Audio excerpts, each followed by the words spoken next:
ಕೃಷ್ಣಂ ವಂದೇ ಜಗದ್ಗುರುಂ. ಶ್ರೀ ಮಹತೋಬಾರ ಮಂಗಳಾದೇವಿ ದೇವಸ್ಥಾನದಲ್ಲಿ ವರ್ಷಂಪ್ರತಿಯಂತೆ ಈ ವರ್ಷವೂ ಕೃಷ್ಣ ಜನ್ಮಾಷ್ಟಮಿಯನ್ನು ಆಚರಿಸುವ ಸತ್ಸಂಪ್ರದಾಯ. ಇವತ್ತು ಮಹಾತಾಯಿಯನ್ನು ಕೃಷ್ಣನ ಒಂದು ಸ್ವರೂಪವನ್ನು ಚಿಂತನೆ ಮಾಡಿಕೊಂಡು ಅಲಂಕಾರ ಮಾಡುವನ್ನು ಕ್ರಮವನ್ನು ನಮ್ಮ ಹಿರಿಯರು ಮಾಡಿಕೊಟ್ಟು ಬಂದಿದ್ದಾರೆ. ಅದೇ ರೀತಿಯಾಗಿ ಇವತ್ತು ಸಹ ಆ ಅಲಂಕಾರವನ್ನು ಆ ಮಹಾತಾಯಿಗೆ ಯಥಾಶಕ್ತಿಯಾಗಿ ಮಾಡಿದ್ದೇವೆ. ಇವತ್ತಿನ ದಿವಸದಲ್ಲಿ ಶ್ರೀಕೃಷ್ಣನ ಕಾಳಿಂಗ ಮರ್ದನ, ಅದೇ ರೀತಿಯಾಗಿ ಕೊಳಲನ್ನು ಕೈಯಲ್ಲಿ ಹಿಡಿದುಕೊಂಡಂತಹ ಒಂದು ಅಲಂಕಾರವನ್ನು ನಾವು ವರ್ಷಂಪ್ರತಿ ಮಾಡ್ತಾ ಬಂದಿದ್ದೇವೆ. ಈ ವರ್ಷವೂ ಮಾಡಿದ್ದೇವೆ.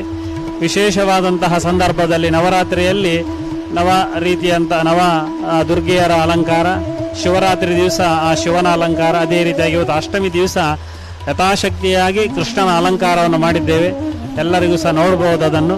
ಆ ಅಲಂಕಾರದಿಂದ ಸುಪ್ರೀತಳಾದಂತಹ ತಾಯಿ ಅಂತ ಹೇಳಿದರೆ ಅಲಂಕಾರ ಪ್ರಿಯೋ ವಿಷ್ಣು ಹೇಳುವಂತಹ ಒಂದು ಮಾತುಂಟು. ಕೃಷ್ಣದೇವರಿಗೆ ಅಲಂಕಾರ ಮಾಡಿದಷ್ಟು ಉತ್ತಮವಾದಂತಹ ನಮಗೆ ಅನುಗ್ರಹವನ್ನು ಮಾಡ್ತಾನೆ ಹೇಳಿ. ಅದೇ ರೀತಿಯಾಗಿ ಇವತ್ತು ಆ ಕೃಷ್ಣನ ಅಲಂಕಾರವನ್ನು ಮಾಡಿದ್ದೇವೆ.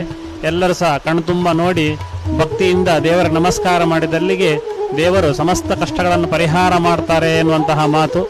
ಈ ಆಚರಣೆಯಿಂದ ಸಮಸ್ತ ವಿಧವಾದಂತಹ ನಮ್ಮ ವಿಶ್ವಕ್ಕೆ ಬಂದಂತಹ ಯಾವುದೇ ಒಂದು ರೋಗ ರುಜಿನಗಳು ಇದ್ದರೆ ಅದನ್ನೆಲ್ಲ ಪರಿಹಾರ ಮಾಡಿ ಶ್ರೀಕೃಷ್ಣ ದೇವರು, ಅದೇ ರೀತಿಯಾಗಿ ನಮ್ಮ ಆರಾಧ್ಯ ದೇವತೆ ಆ ದುರ್ಗಾ ಪರಮೇಶ್ವರಿ, ಆ ಮಂಗಳಾದೇವಿ ಎಲ್ಲವನ್ನು ಪರಿಹಾರ ಮಾಡಲಿ.